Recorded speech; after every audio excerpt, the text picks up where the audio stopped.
Eu acho que esse tempo, PPR, de fato, a gente viu grandes construtores para esse tempo. Olha a história da igreja, né, cara? Tudo que aconteceu. Teu pai é pioneiro, meu pai, os caras é raçudo, né? Tem que ser forte, fé, né? e fé e foi.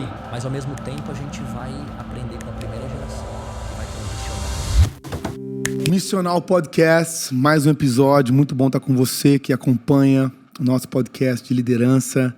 Eu acredito nesse conteúdo que está fazendo diferença em muitas vidas. E hoje estou com um convidado especial, um amigo, um cara que tem feito a diferença na nossa geração.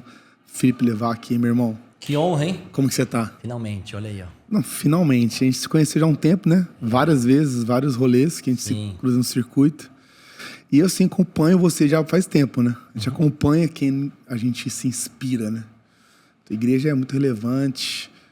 Pastor Mirko, teu pai, homem de Deus. Eu curto muito, cara, a gente poder seguir igrejas que... Eu tava conversando com o Davi agora, a gente tá aqui no término do nosso culto, C3 Nights, pregação incrível que você trouxe pra gente. Eu tava falando pro Davi ali que, às vezes, o circuito não nos agrada tanto, né? Algumas mesas, algumas coisas. E eu falei pra ele que eu tenho alguns protocolos de segurança. O primeiro é, cara, esse cara tá numa igreja, esse cara faz parte de uma igreja. Como que ele cheira ovelha. Sim. E, cara, eu já estive na tua igreja algumas vezes e todas as vezes foi incrível. Tem que voltar, né? Ah, eu tô pronto, Tem que meu irmão. voltar e, na realidade, ir pra ministrar agora, né? É muito perto, né? É. Cara, eu fico pensando, é muito perto. Quando a gente tava organizando agora essa tour do nosso amigo Emerson, Sim. eu falei, cara, 1h40, dependendo da capital, você não sai da mesma cidade. Sim. Vou te esperar lá. Eu tô orando por isso. Eu creio que vai dar certo, gente. Me ajuda aí, galera do podcast. Já comenta aí. PPR, vai pra Americana. Dá uma moralzinha pro Levac, por favor. Cara, ainda mais americana, né, cara? Você fala assim, cara, onde você tá? Americana. Pronto, já é gringo. Eu sei que não é um Ribeirão Preto, mas Cara, não custa nada, né? Uma vez ou outra, pô. Para, cara, cidade incrível, muito bom. Você tá mais perto da capital que a gente, né, cara? Então você tem, você experimenta mais da informação antes. É, mas estamos tudo no mesmo bolo. E aí, o que você achou da nossa igreja? Você curtiu? Cara, eu tô muito feliz de estar aqui, né? Você é um cara inspirador, a gente já se conhece há alguns anos. É. Igreja inspira, o que você carrega inspira, né? Desde a época que você veio da Central 3, música, o Ministério de Jovens, agora você está à frente da igreja e tudo mais, enfim. E você também vive o mesmo contexto que eu, né, mano? É. Filho de pastor. Mano, você é filho de pastor também, né? Todo um desafio. Eu acho que a Chinela vai cantar hoje aqui, hein, mano? Mano, você... Eu entendo o que você entende. Você Mano, me entende, eu te a entendo, dor, né? a dor, né? A cicatriz é a mesma, né? Você tá ligado, né? Você queria ser pastor? Cara, eu nunca quis ser o que eu sou hoje. Na realidade, eu queria ser qualquer coisa menos o que eu sou hoje. Mano, exatamente a frase que eu uso. Eu fui policial, né? Eu fui policial. Pode crer. A galera pergunta, mano, por que você foi... Rodoviário, era isso? né? Não, militar, é. Militar. Ela falou, por que você foi policial? Eu falei, mano, eu queria ser o mais longe o suficiente de pastor. É isso aí, desse jeito. Pô. Deus tem sempre um caminho pra trazer, né, mano? Mano, é muito doido. E assim, eu sei porque eu acho que você deve ter visto isso também, né? A igreja, por mais que é algo prazeroso, é algo maravilhoso, o reino de Deus, querendo ou não, machuca, né? Cara, e eu acho que assim, a gente teve privilégio de ter pais que foram sábios na maneira de conduzir a gente. É.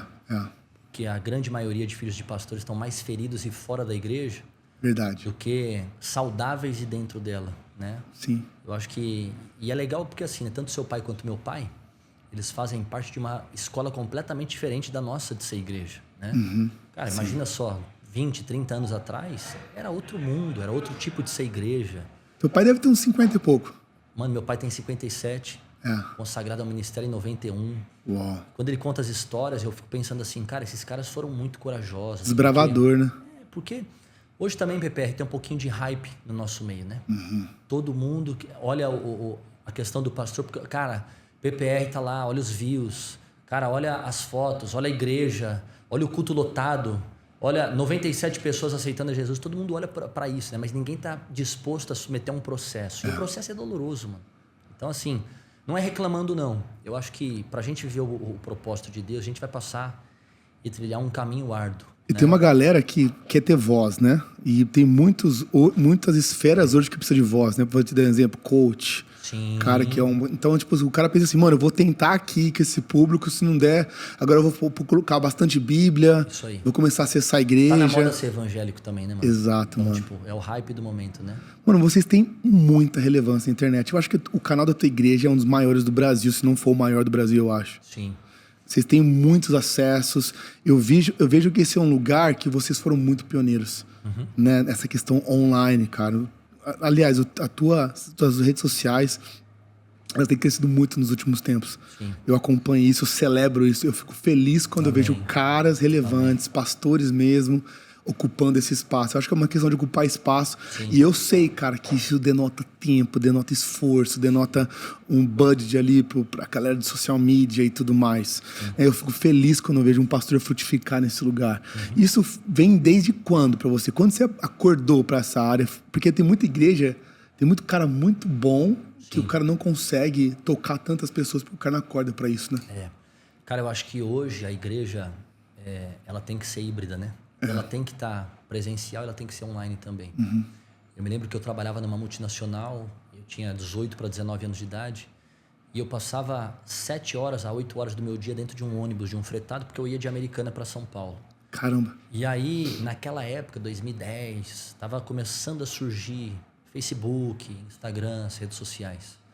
E como eu passava muito tempo ocioso dentro de um ônibus, cara, eu fui no setor de marketing da empresa e comecei a aprender. Cara, como é que vocês fazem isso? Aí eu abria meu notebook, baixava lá CorelDRAW na época. Uau! Ô, mano, isso faz, ó. Você fazia? Os designers têm que respeitar aí, que eu era da época do CorelDRAW, hein? Vem com Photoshop. Agora tem inteligência artificial. Ó, os caras já atrás da minha. Ô, louco, mano, o cara mexia com CorelDRAW. Pois é, mano, me respeita. Não era Canva, não. Era raiz. CorelDRAW. E aí, cara, eu passava, tempo da viagem fazendo as artes da igreja. Então, Uau! O que eu percebi? Meu pai sempre teve uma linha evangelística muito forte. E ele era do cara, do panfleto, da faixinha no centro, tá ligado? E naquela época, tava tudo digitalizando. Aí eu falei, cara, vou começar a fazer umas chamadas de culto pro Facebook. E aí surgiu o Instagram e foi indo. E, cara, chegou um tempo na minha vida que, quase 2 anos trabalhando lá e eu perdi um pouco de qualidade de vida. Por um lado foi muito bom financeiramente, mas por outro lado, a qualidade de vida foi péssima, porque eu não tinha tempo de qualidade. Saía às 4h30 da manhã, chegava às 9 da noite, então era chegar, dormir, jantar, dormir, outro dia. Então de segunda a sexta era isso. Sábado eu ficava quebrado, queria descansar. E aí o que aconteceu, cara? Meu pai na época arrendou uma rádio FM. E meu pai, coraçãozão, de pastor, fazendo meio do peito, aí um membro vinha e ele queria anunciar na rádio, ele vendia por R$500. Aí o outro vinha, queria anunciar na rádio, o mesmo anúncio ele vendia por R$100. Aí dava aquela treta, né, mano? Régua nenhuma. Mano, por que ele paga 500, eu pago 100 e tal? Eu falei, pai, vamos fazer o seguinte, você aceita eu vir trabalhar na rádio por um salário mínimo e 30% de comissionamento do que eu vender? Uau. Ali eu assumi a parte artística e comercial da rádio. Né? Era uma grade de 24 horas, assim, tinha locutores e tal, o estúdio era na igreja. Mas o desejo, acho que de todo pastor era alcançar, né, mano? Falar, um programa de TV era caríssimo, ninguém tinha condição. A rádio era um meio de comunicação que já estava meio que perdendo o espaço também, porque a igreja, como a gente estava fazendo, não conectava com o público que eu via. Então, a gente já estava numa igreja mais atualizada e o público que eu via era mais melancólico. Então, o cara vinha para a igreja achando que ele ia encontrar algo mais tradicional. E quando ele chegava numa igreja preta, fumaça, luz, louvor alto. Sonzão, o cara fala, mano, isso aqui é uma boate. O que é isso aqui, não é? Isso não é o pastor que eu vi na rádio, não. Quando a gente entendeu isso, PPR, a gente entendeu que a gente estava fazendo a coisa certa, mas pro público que não era o público-alvo. Cara, e aí foi foi uma sacada de Deus, tá ligado? Que na época existiu o live stream, aí começou o YouTube a liberar a transmissão.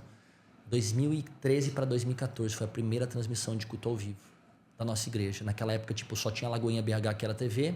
Eu lembro que o Luiz Hermínio no Mevan fazia alguns cultos também no live stream, que na época era $499 para você transmitir. Então, o dólar sempre foi alto, então sempre ficou inviável. Cara, ali começou. E aí, dito isso, hoje, vamos dizer, né? Chegamos no 915 mil inscritos, 1.500.000 espectadores únicos mensais, né? Uma média de 1 milhão também de views mês, que assistem os cultos, assistem os vídeos. Cara, é muito. Eu entrei... a igreja de vocês, Comunidade da Fé, é uma referência pra gente. Amém, mano. Design, vocês são muito... Amém. É bonito de se ver. Eu acho que é legal, porque não é só bonito, mas é único. A gente tem um time de designers na nossa igreja lá e a gente sempre fala isso, cara. É muito... Você vê quando o cara tá fazendo algo que é pioneiro, algo que é diferente, né? Não é mais o mesmo. Sim. E eu acho que essas sacadas eu gosto muito, cara. Quando o cara pega uma ideia que tá acontecendo no mundo no mundo... Eu ia falar secular, mas tem muita gente que tem medo dessa palavra, né? Mas que está acontecendo no mundo corporativo, no mundo do entretenimento, e joga isso para dentro da igreja. Fala, cara, isso aqui vai dar certo também. Porque não é sobre... A ferramenta está tocando humanos. Então, antes, a gente precisa olhar para as pessoas como tocar pessoas. Como que a gente vai tocar pessoas com essa mensagem? É um meio, né, cara? É isso, cara. E você falou do teu pai. Como que é a relação sua com o teu pai? Seu pai te ouve? Como que vocês conseguem lidar com isso? Porque hoje eu tenho certeza que quando eu vou lá na tua igreja, tem muito de você lá. Sim. Né? E você, poxa, um cara de 32 anos, né? Jovem pra caramba. Hoje a gente se vê jovem, né? Você pensa, poxa, cara, tem caras que tem 40 e ainda não estão começando no ministério. Sim. Né? E como que fica essa relação? Eu acho importante a gente falar isso, porque tem muitos pastores vivendo isso. Eu estava numa reunião do Conselho de Pastores essa semana, e, cara, eu era o mais jovem ali, cara. O segundo mais jovem, que tinha 47, assim, 10 anos a mais que eu. Então eu fiquei pensando nisso, cara, como que é essa relação sua com o seu pai? Porque tem muitos pastores, como você falou, não tem sucessor. Sim, esse é um problema da igreja, né? É. Mas, cara, hoje eu posso falar que é uma relação madura e saudável, mas nem sempre foi assim, né? Uhum. 14 anos que a igreja existe, e as minhas maiores crises foram pautadas no meu relacionamento com meu pai, né? Uhum. Eu acho que assim, PPR, nada nos afeta mais do que uma palavra do nosso pai. Sim. Se um cara vier te afrontar na porta da igreja, mano, você pode ficar chateado, mas passa. Mas a palavra de um pai, mano, tem muita autoridade sobre um filho, né? Sim. E eu me lembro que assim, as minhas maiores crises com meu pai, do meu pai comigo, é não entender que a gente tem 3 pessoas em uma pessoa só. Uhum. Então, tipo, eu tinha um pai, eu tinha um pastor, eu tinha um chefe. Tá ligado? Todo mundo você já se ligou, né? Tipo, muito. E ao mesmo tempo ele também tinha um filho, um pastor auxiliar e um funcionário. Virar essas chaves, né? E qual foi as nossas maiores crises? Do tipo assim, mano, quem é que tá falando agora? Porque às vezes, tipo assim, eu queria um pai e eu tinha um chefe. Aí, tipo, mano, quem tá falando agora? Eu queria um pastor e eu tinha um chefe de novo, tá ligado? Então, e as maiores crises dele também, porque eu falava assim, cara, você falaria esse assunto do mesmo jeito que você tá falando comigo com o teu pastor auxiliar, porque esse é um assunto a respeito de igreja. E, cara, com o tempo eu fui me submetendo e também a gente vai ficando mais parrudo, né, cara? A gente vai criando uma casca, né? Eu lembro quantas vezes, né? Ah, não vou mais pra igreja. Tá ligado aquela parada? A bola é minha, não brinco mais. Tipo, deixa quieto isso aí, cara. Não quero mais isso aí, não, mano. Eu consigo fazer sozinho. Não, eu vou ser policial militar, pronto. Tô igual o PPR. Não, eu vou começar outra. Eu vou alugar um salão ali, vou começar outra. Mas eu acho que hoje, cara, a gente tem uma relação muito saudável e assim... Eu vejo que a virtude é mais dos nossos pais do que nossa, cara. Porque é muito difícil você abrir o caminho para alguém que tem menos experiência, menos autoridade e para construir algo que você nunca viu e nunca provou. Uhum. Então, tipo assim, qual que é a frase mais mentirosa desse tempo? Time que ganha não mexe.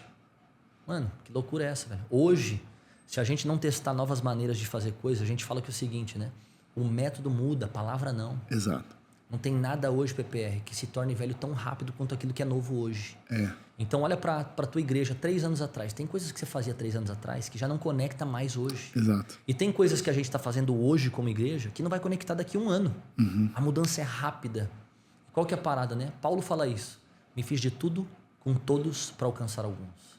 Então, eu vejo que a minha relação com meu pai, cara, tem uma frase que ela é meio coaching que fala assim, né? Pode até questionar os meus métodos, mas nunca os meus resultados. Exatamente. Né?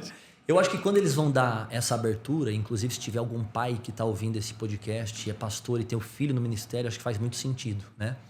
A gente não pode ter medo, né, de colocar a nova geração. Sim. Sim, hoje a gente tem espaço, PPR, mas a parada é que não para em nós, continua através de nós. E os nossos pais foram pioneiros também nesse aspecto de abrir o caminho e falar, vamos ver. E no meio do caminho, Deus vai colocando as coisas no lugar e eles começam, parece que Deus tem algo com esse menino também. E é um assunto sensível, né?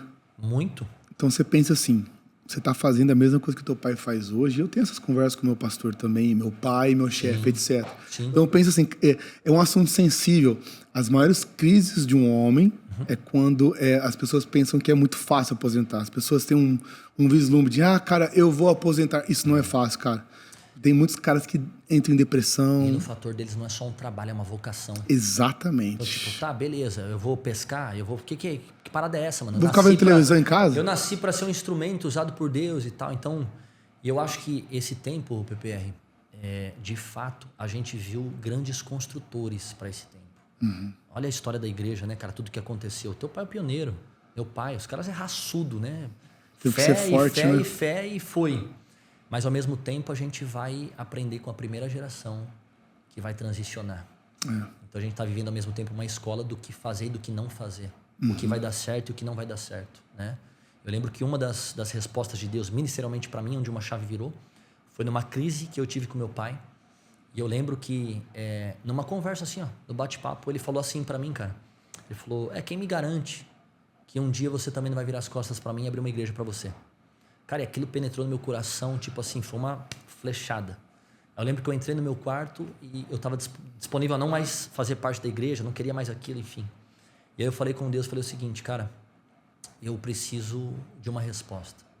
Em coisa de 3 semanas, eu tive 3 portas abertas para 3 lugares diferentes, de países diferentes, para estudar, para poder servir a igreja em lugares diferentes. E aí eu lembro que quando eu pedi para Deus uma resposta, eu pedi falar assim para ele, né? Eu falei, eu preciso saber se eu vou ou se eu fico, e se eu for, para qual lugar eu vou. Me dá uma resposta. Eu lembro que naquela noite, cara, Deus me deu um sonho que foi semelhante a um filme, de várias histórias no Brasil, de transições de filho e pai que não deram certo. E Deus falou nitidamente comigo, se você se submeter, eu vou fazer do meu jeito, na minha hora, da minha maneira. E eu lembro que naquele dia eu acordei, cara, com meu pai batendo na porta do meu quarto, eu era solteiro ainda, morava com ele, e ele entrou no meu quarto, colocou uma cadeira em frente à minha cama e falou, ó, só sai do seu quarto hoje a hora que a gente resolver tudo que a gente tem que resolver. Eu tive uma conversa franca de vida com ele. Homem de Deus. Ali a gente colocou os pingos nos is e, cara, tipo assim, desatou meu destino. Não foi meu ministério não, sabe? Então, assim, tem que ter equilíbrio, né? Quando a Central 3 começou a... explodiu, cara. Saiu de uma reunião de 30 jovens para 800 jovens. Isso com uma cidade do interior, cara, é muito relevante. Muita coisa. E, cara, eu comecei a ter... eu tinha uma crise também, cara, porque, tipo, o sábado era incrível, mas o domingo eu já não gostava. A galera não vinha no domingo, porque o domingo era um jeito de igreja old school. Linguagem diferente, né? Totalmente diferente, cara. Tinha muita coisa que não fazia sentido nenhum pra mim. Sim. E aí, cara, eu tinha naquela crise muitas... Aí a gente, às vezes, tem que tomar cuidado com a mesa, com os conceitos que a gente ouve. Porque a gente conhece pastores, igrejas, que o cara brigou com o pai e como foi lá abriu a igreja dele. Sim. Várias histórias no Brasil, inclusive. E aí eu pensei, cara, será que esse é o caminho? Será que eu tô fazendo errado? Sim. E aí eu pensei assim, poxa, mano, se eu tomar essa decisão, daqui a 30 anos eu vou conviver com um velho, talvez com um sentimento de fracasso. Podia ter feito diferente, né? Vendo o seu ministério esmorecer e eu... sendo que eu poderia ser o cara que ia continuar o que ele fez e ele ia viver a velhice dele olhando algo grandioso e falando, eu fiz parte disso. Sim. Eu fiz parte disso que está acontecendo. Sim. E aí eu sentei com ele e falei, meu pai assim, pai, eu tinha minha filha já, né? Eu falei, pai, eu morreria por você, mas eu não mataria minha filha por você. Isso aí. Então assim, eu estou disposto a defender teu legado desde que o teu legado não constranja o meu legado. Isso aí. Será que a gente consegue... conciliar, né? Será que a gente vai conseguir viver esse momento? Sim. Porque no começo, eu precisei do teu braço para andar, mas no final você vai precisar do meu. É isso aí. Então, tipo assim... Moisés e Josué, né, mano? Exato. Então, tipo assim, graças a Deus, e isso é muito bom, a gente tem que olhar por essa lógica do privilégio também que teu pai tem, e eu vejo o pastor amigo como um privilegiado de ter o coração muito tranquilo de fazer sucessão para alguém que ele confia. Eu acho que tem que ter muito ego tratado e vaidade bem resolvida, né? Sim, PPR. sim. Porque senão a gente entra numa competição e também na crise da utilidade, né? Do tipo, tá, e a hora que eu passar pro Pedro Paulo, o que é que eu vou fazer? Exato, exatamente. E assim, eu acho que o sucesso da igreja, Costa Neto fala essa frase, né? Sucesso é sucessão e sucessão é sucesso. Justamente. Então, se a gente avaliar, a liderança de Moisés foi bem sucedida porque ele não entrou na Terra Prometida, mas Josué entrou.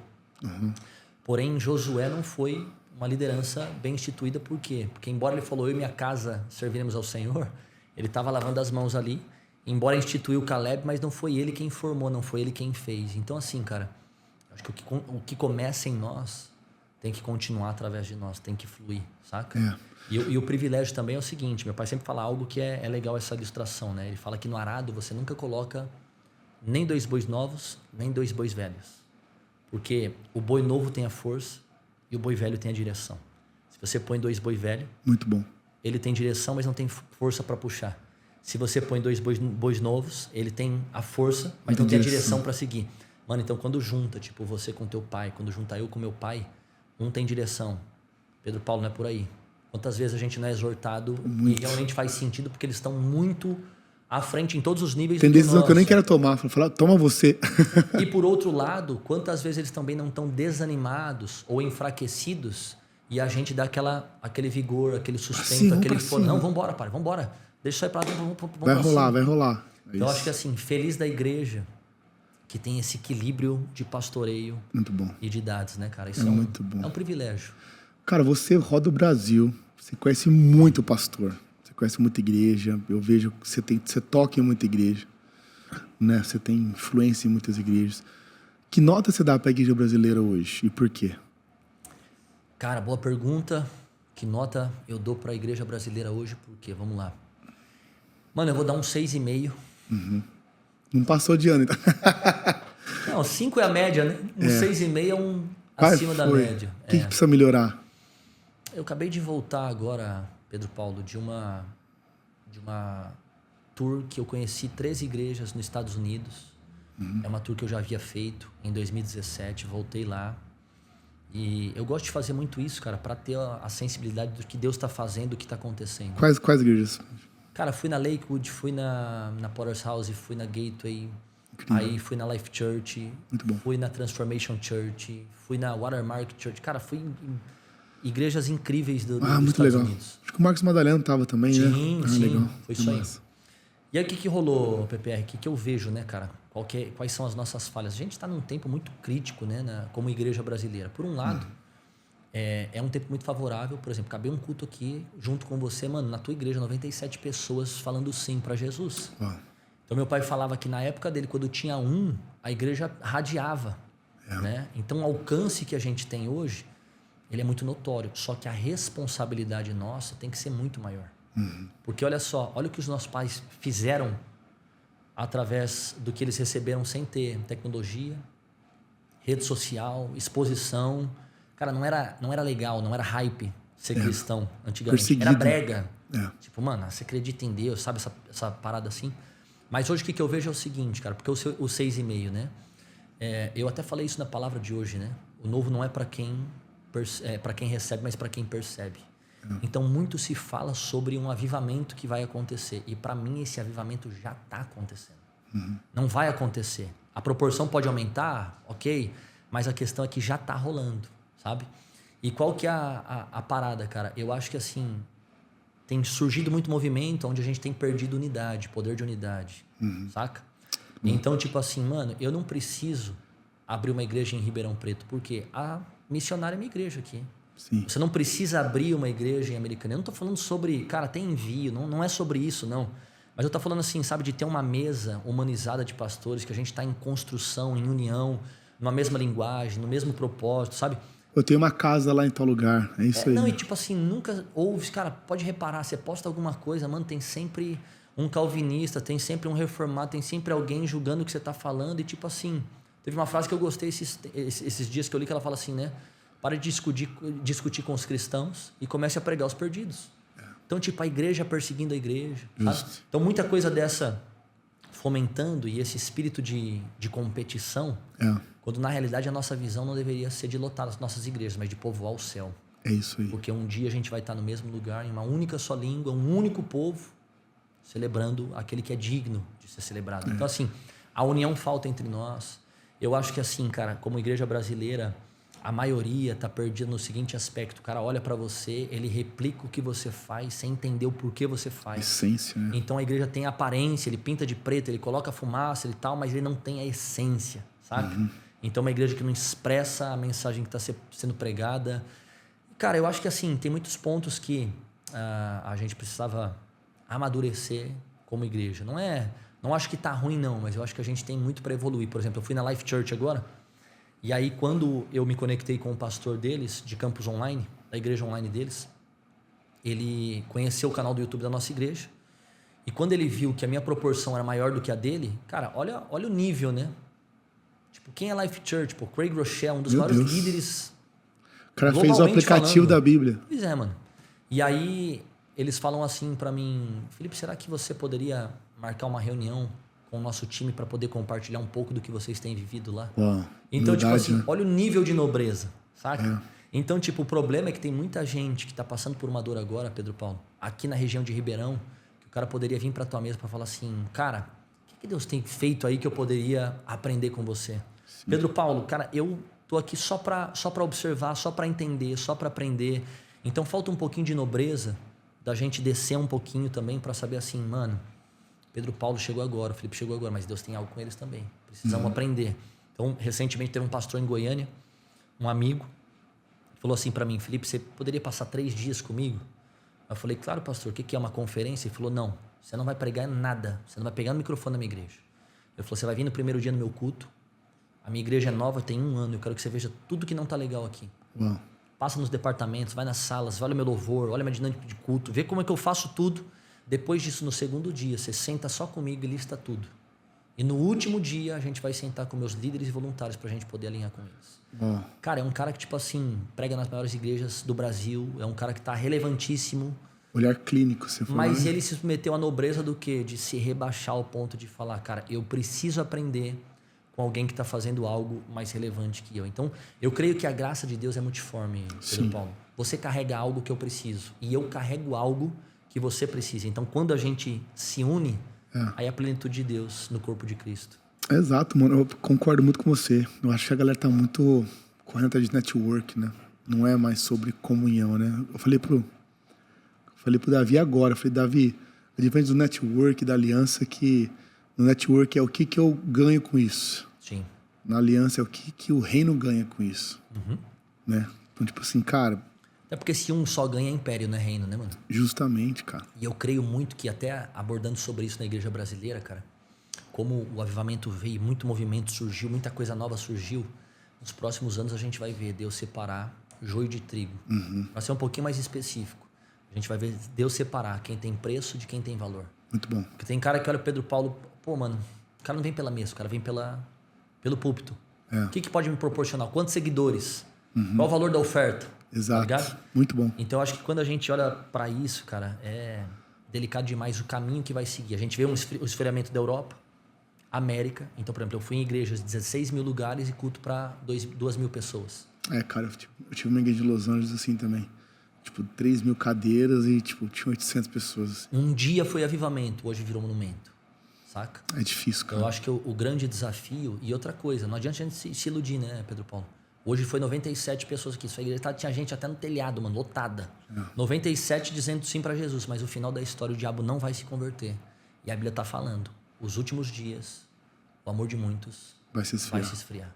Então mano, a gente tem que guardar o coração. Justamente. Se você fosse dar um conselho, assim, para um pastor hoje, que olha pra tua igreja e fala assim, cara, eu queria ter uma chave, uma palavra sobre essa igreja. Essa igreja é relevante, essa igreja tem um trabalho incrível. Se você pudesse resumir tudo que vocês carregam ali como igreja, qual seria a palavra e por quê? Cara, eu falaria o seguinte para essa pessoa entender que a profundidade que ela vai ter está na simplicidade que ela carrega, né? Eu penso que o meu desejo é que eu nunca vou querer ser maior do que a minha igreja. Muito bom. Sabe, eu nunca vou querer ser, cara, você conhece eu pela minha igreja ou você conhece a minha igreja por conta de mim?